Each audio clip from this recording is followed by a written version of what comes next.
Quand on était petit, on les voyait pas. On les rencontrait souvent trop fort. Une bosse, un bleu, une larme et une leçon. Puis on grandit, on apprend à lire l'espace, à les éviter, à les contourner, à trouver un passage. Ça y est, on est grand maintenant. On arrive à voir ce fait de briques, de pierres et de béton. Au quartier, il y en avait tout autour. Et plus on avançait, plus on en trouvait là, on ne s'attendait pas à en voir. J'en ai vu un aussi, quand on me demandait ce que je voulais faire. Je voulais honorer le sacrifice de ma mère, elle qui a tant souffert dans des métiers qui lui ont brisé le corps, le cœur, les rêves. Mais on me proposait souvent la même chose. Prendre soin, aider, s'occuper, rassurer.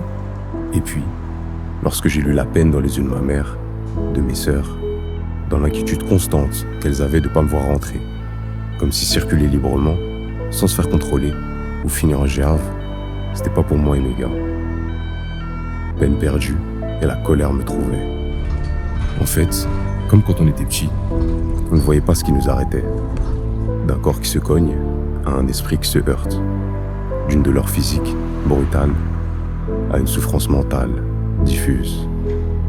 Alors, comme beaucoup d'autres, on apprend à s'adapter, comprendre, anticiper, développer des stratégies.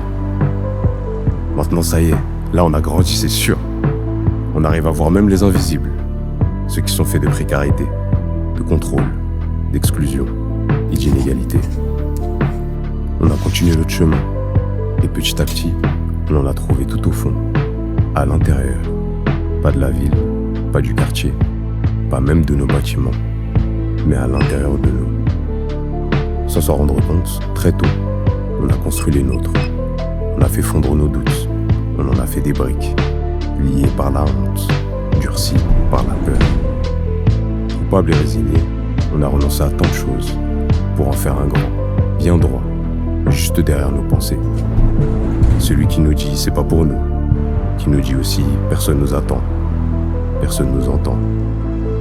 Alors, par nos voix, on a fissuré ce qu'on a scellé en silence. Et ça, c'est pas juste notre histoire, c'est la vôtre. La voix de ceux qu'on n'écoute pas, la voix de celles qu'on fait taire, qu'on interrompt, qu'on réduit. On ne parle pas au nom de tous, on ouvre juste un espace pour s'écouter, se répondre.